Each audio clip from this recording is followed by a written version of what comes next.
नमस्कार, स्वागत है आपका मेरे चैनल पर। एक पत्नी के पास अपने ऊपर हुए अत्याचार के लिए बहुत सारे ऑप्शंस होते हैं, लेकिन पति के पास ना तो क्रूएलिटी के लिए 498A होता है और ना ही घरेलू हिंसा के लिए डोमेस्टिक वायलेंस एक्ट का सहारा वो ले सकता है। तो ऐसे में पति के पास केवल एक ही रास्ता बचता है, वो है डिवोर्स का रास्ता। और उसमें भी तमाम सारी चीजों को साबित कर देने के बाद भी कोर्ट उसे रिलीफ नहीं देती है। किसी भी शादी में पति पत्नी का तालमेल होना बहुत जरूरी होता है। अगर पति अपनी पत्नी के साथ अत्याचार करता है तो पत्नी का जीवन दूभर हो जाता है। उसी तरीके से एक पति के साथ जब पत्नी अत्याचार करती है, परिवार वालों से लड़ाई झगड़ा करती है, क्रूएलिटी करती है, पति के साथ झूठे केसेस में फंसाने की धमकी देती है, तो ऐसे में पति का जीवन बहुत दूभर हो जाता है, बहुत ज्यादा परेशानियों का सामना उसको करना पड़ता है। और आपको तो पता ही होगा कि हमारे देश में पत्नियों के पास 498A होता है क्रूएलिटी के लिए। माने अगर उसके साथ क्रूएलिटी हुई है तो वो 498A का केस कर सकती है। और डोमेस्टिक वायलेंस एक्ट 2005 तो महिलाओं की सुरक्षा के लिए बना ही है। तो एक पूरा पैकेज होता है जिसमें 498A और डोमेस्टिक वायलेंस, इसके अलावा 125 CRPC यानी कि जो नए कानून में BNSS 144 हो चुका है मेंटेनेंस के लिए, ये पूरा पैकेज पत्नियां पति के अगेंस्ट डाल दिया करती हैं। लेकिन ऐसी कोई व्यवस्था पति के लिए हमारे देश में नहीं है। पति कितना ही कोर्ट में ये साबित कर ले कि पत्नी ने उसके साथ क्रूएलिटी की है या फिर पत्नी अपनी मर्जी से उसका घर छोड़ के चली गई है, ने उसे डिजर्ट किया है, लेकिन फिर भी कोर्ट उसके हक में फैसला आसानी से नहीं सुनाती। तो आज के इस वीडियो में मैं ऐसे ही एक लेटेस्ट जजमेंट के बारे में बात करूंगी जिसमें पत्नी अपनी मर्जी से पति का घर छोड़कर चली जाती है और उसके बाद वो जाकर वहां से झूठा 498A और घरेलू हिंसा का केस दर्ज करा देती है। तो सवाल यहाँ पर ये उठता है कि ऐसी परिस्थितियों में भी क्या पति और पत्नी का बंधन जो होता है, उस रिश्ते को निभाना मजबूरी है कोई, या फिर पति इसी ग्राउंड पर पत्नी से तलाक ले सकता है। तो वीडियो बहुत ही इंपॉर्टेंट होने वाला है, इसलिए वीडियो में बने रहिएगा अंत तक। और अगर आपने मेरे चैनल को अभी तक सब्सक्राइब ना किया हो तो प्लीज सब्सक्राइब कर लीजिए और बेल आइकन को प्रेस करना बिल्कुल मत भूलिएगा, ताकि ऐसी ही लेटेस्ट और इम्पोर्टेंट लीगल इंफॉर्मेशन आप तक सबसे पहले पहुंचती रहे।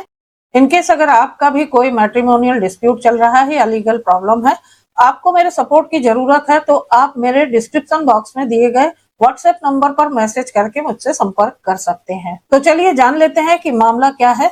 तो इस केस में पति पत्नी की शादी होती है और शादी के 2 साल बाद पत्नी अपनी मर्जी से अपना ससुराल छोड़ के, अपने पति का घर छोड़ के चली जाती है।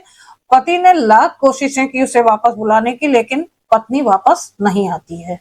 अब चूंकि पति पहले से ही पत्नी के अत्याचारों को सह रहा था, परेशान था उससे बहुत ज्यादा, और ऐसी जब स्थिति हुई तो पति ने पत्नी के अगेंस्ट डिवोर्स का केस फाइल किया। पति ने अपने डिवोर्स के केस में क्रूएलिटी और डिजर्शन का ग्राउंड लिया और पति के आरोप थे कि पत्नी बात बात पर लड़ाई झगड़ा करती है, उसकी इंसल्ट करती है, झूठे केसेस लगाने की धमकी देती है और झूठा आरोप लगाती है बात बात पर। और अल्टीमेटली पत्नी अपनी मर्जी से उसका घर छोड़ के चली गई और वापस बुलाने पर उसने साफ इनकार कर दिया वापस आने से। पति के इस डिवोर्स केस के फाइल होने के बाद पत्नी ने तुरंत ही पति और उसके परिवार वालों के खिलाफ 498A का केस दर्ज करवा दिया। उसमें उसने आरोप लगाए कि उससे दहेज की मांग की जाती थी, मारा जाता था, पीटा जाता था और अत्याचार किया जाता था उसके साथ। और इसके साथ साथ पत्नी ने पति के against section 9 restitution of conjugal rights का भी केस दायर कर दिया, जिसमें उसने ये आरोप लगाए कि पति उसको रखना नहीं चाहता, इसलिए उसने उसे मार पीट के घर से निकाल दिया। वो तो उसके साथ रहना चाहती है लेकिन वो रखना नहीं चाहता। यानी कि यहाँ पति पत्नी में दोनों तरफ से आरोप प्रत्यारोप लग रहे थे। अब फैमिली कोर्ट के द्वारा जो पति की डिवोर्स की पिटीशन थी वो डिसमिस कर दी गई। कोर्ट का कहना था कि पति डिजर्शन और क्रूएलिटी को प्रूव ही नहीं कर पाया यहाँ पर। दूसरी तरफ कोर्ट का ये कहना था कि पत्नी ने जो सेक्शन 9 का केस फाइल किया है पति के अगेंस्ट, वो उसको प्रूव कर चुकी है, तो इसलिए पत्नी के हक में सेक्शन 9 का केस डिसाइड हो गया। यानी कि यहाँ दोनों ही केसेस में पति का नुकसान हुआ, ना तो उसे डिवोर्स मिला और ऊपर से उसकी डिवोर्स पिटीशन खारिज हो गई। अब इसके बाद पति ने इन दोनों केसेस के अगेंस्ट पत्नी का जो 498A का था और सेक्शन 9 का था, उन दोनों के अगेंस्ट हाई कोर्ट का रुख किया। हाई कोर्ट के सामने पति ने ये बताया कि पत्नी ने 498A का झूठा मुकदमा उसके ऊपर फाइल किया था। और मजे की बात, पत्नी का झूठ इस तरह से पकड़ा जाता है कि उसके सगे भाई ने, मतलब पत्नी के ही सगे भाई ने कोर्ट के सामने ये गवाही दी कि उसके जीजा के द्वारा कभी भी कोई दहेज की डिमांड नहीं की गई उसकी बहन से, ना ही उसके ऊपर कोई अत्याचार किया गया, ना ही मार पिटाई हुई। अब यहाँ पर पत्नी के सारे एलिगेशंस खत्म हो गए। पति ने हाई कोर्ट को यह भी बताया कि पत्नी ने 498A का केस झूठा इसलिए उसके ऊपर किया था ताकि उसे डिवोर्स न मिलने पाए और उसे से ज्यादा हैरेस किया जा सके। अब यहाँ हाई कोर्ट के द्वारा केस के सभी फैक्ट्स और एविडेंसेस को देखते हुए हाई कोर्ट ने ये माना कि पत्नी ने पति के अगेंस्ट 498A का झूठा केस किया और इसके अलावा वो अपने आप अपनी मर्जी से ससुराल को छोड़कर चली गई और उसके ऊपर हैरेस करने के लिए ये सारे केस डाले। हाई कोर्ट का यहाँ पर यह भी कहना था कि जब भी पति पत्नी के बीच में झूठा मुकदमा होता है तो ऐसे में न केवल उस व्यक्ति को नुकसान होता है, हैरासमेंट होती है, बल्कि उसकी रेपुटेशन को भी बहुत बड़ा धक्का पहुंचता है। और अगर झूठे मुकदमे में पुलिस अरेस्ट करती है और कोर्ट में ट्रायल चल जाता है तो ये अपने आप में एक बहुत बड़ी सजा है, एक बहुत बड़ा टॉर्चर है। और हाई कोर्ट का यहाँ पर यह भी कहना था कि यह दोनों के लिए एप्लीकेबल है, चाहे वो पति हो या पत्नी हो। अगर कोई स्पाउस दूसरे को तंग करने के लिए, परेशान करने के लिए झूठा केस दायर करता है और झूठे केसेस में फंसाता है, हैरेस करता है, तो ऐसी स्थिति में किसी शादी का चलना, उसे कंटिन्यू करना शादी को बहुत मुश्किल काम होता है और किसी भी स्पाउस को ऐसी शादी को निभाने के लिए मजबूर नहीं किया जा सकता। अब चूंकि इस केस में पत्नी के अगेंस्ट जो आरोप थे वो साबित हो चुके थे, तो हाई कोर्ट ने पति के फेवर में ये जजमेंट सुनाया और उसे डिवोर्स दिया। नीचे वाली कोर्ट्स के ऑर्डर्स थे जिसमें पति की डिवोर्स पिटीशन को डिसमिस किया गया था और पत्नी की सेक्शन 9 की पिटीशन को अलाउ किया गया था।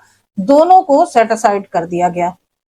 तो इस केस को सुनाने का मकसद यहाँ पर यह था कि अगर आपके साथ भी ऐसा अत्याचार हो रहा है, आपके साथ हैरासमेंट हो रही है, आपको परेशान किया जा रहा है, आपकी पत्नी बिना बताए अपनी मर्जी से आपके घर को छोड़ के चली जाती है, तो ऐसी स्थिति में आपको इस विवाह को निभाने की कोई मजबूरी नहीं है। शादी के बाद आपके भी पार्टनर के द्वारा आपको टॉर्चर किया जाता है, झूठे केसेस में फंसाया जाता है ताकि आपको अरेस्ट किया जा सके, आपका हैरेसमेंट हो, तो ऐसी शादी को कंटिन्यू करना आपकी मजबूरी नहीं है। आप इन्हीं ग्राउंड्स के बेसिस पे अपने पार्टनर से तलाक ले सकते हैं। तो इस केस के बारे में, इस जजमेंट के बारे में आपके क्या विचार हैं, मुझे कमेंट करके जरूर बताइएगा। इस जजमेंट का लिंक मैंने डिस्क्रिप्शन बॉक्स में दे दिया है, जहां जाकर आप इसे डाउनलोड कर सकते हैं, पढ़ सकते हैं और फैक्ट्स के हिसाब से अपने केस में भी इसका इस्तेमाल कर सकते हैं। तो फिर मिलती हूँ अगले वीडियो में एक नई इंफॉर्मेशन के साथ, एक नए टॉपिक के साथ। तब तक के लिए अपना ख्याल रखिएगा। आप सभी को नमस्कार।